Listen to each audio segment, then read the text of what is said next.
एक बार ऋषि मुनियों में बहस हुई कि त्रिदेवों में से श्रेष्ठ कौन है। इसके निष्कर्ष के लिए महर्षि भृगु को त्रिदेवों की परीक्षा लेने भेजा गया। महर्षि भृगु ने भगवान विष्णु को लात मार दिया। आइए जानते हैं महर्षि भृगु ने ऐसा काम भला क्यों किया। एक बार सरस्वती नदी के घाट पर ऋषि मुनि इकट्ठा होकर इस बात पर चर्चा कर रहे थे कि ब्रह्मा विष्णु महेश में सबसे श्रेष्ठ कौन है। परंतु इस चर्चा का कोई निष्कर्ष न निकलता देख उन्होंने तीनों देवों की परीक्षा लेने का सोचा। महर्षि भृगु जो कि ब्रह्मा जी के मानस पुत्र हैं, इस कार्य के लिए उनको चुना गया। महर्षि भृगु सर्वप्रथम ब्रह्मलोक पहुँचे। न तो उन्होंने ब्रह्मा जी की स्तुति की न ही उन्हें प्रणाम किया। यह देख ब्रह्मा जी क्रोधित हो गए और क्रोध की अधिकता से उनका मुख लाल हो गया।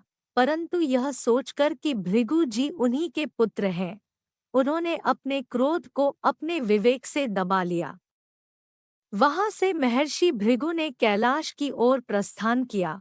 देवाधिदेव महादेव भृगु को आता देख प्रसन्न होकर अपने आसन से खड़े हुए और उनको गले से लगाने के लिए भुजा फैला दी। किंतु भृगु तो उनकी परीक्षा लेने आए थे। भृगु ने उनका आलिंगन अस्वीकार कर दिया और कहा, हे शिव, आप हमेशा ही धर्म की मर्यादा का उल्लंघन करते हैं।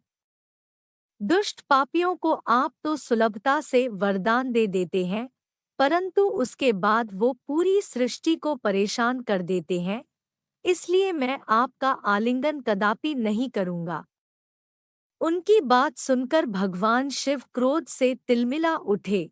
उन्होंने त्रिशूल उठाकर भृगु को मारना चाहा, किंतु सती बीच में आ गई, जिससे उनका क्रोध शांत हो गया। इसके बाद भृगु मुनि वैकुंठ लोक गए। उस समय भगवान विष्णु देवी लक्ष्मी की गोद में सिर रखकर लेटे थे। भृगु ने पहुँचते ही उनकी छाती पर एक तेज लात मारी। श्रीहरि विष्णु शीघ्र ही अपने आसन से उठे और उन्हें प्रणाम करके उनके चरण दबाते हुए बोले, महाराज, आपके पैर पर चोट तो नहीं लगी? कृपया इस सिंहासन पर बैठिए। ऋषि श्रेष्ठ, मुझे आपके यहाँ पधारने का पता नहीं था, इसी कारणवश मैं आपका स्वागत ना कर पाया। आपके चरणों का स्पर्श तीर्थों को पवित्र करने वाला है और आपके चरणों के स्पर्श से आज मैं धन्य हो गया। भगवान विष्णु का यह प्रेम व्यवहार देखकर महर्षि भृगु की आंखों से आंसू बहने लगे। श्रीहरि विष्णु ही है सर्वश्रेष्ठ। तदंतर वे ऋषि मुनियों के पास लौटा और ब्रह्मा जी, शिवजी और विष्णु जी के यहाँ जो अनुभव हुए सब विस्तार से बताया। तभी से वे भगवान विष्णु को सर्वश्रेष्ठ मानकर उनकी आराधना करने लगे। अगर मूल में जाकर देखें तो उन मनीषियों ने अपने लिए नहीं अपितु जनमानस के संदेह के निवारण के लिए यह सुंदर लीला रची थी।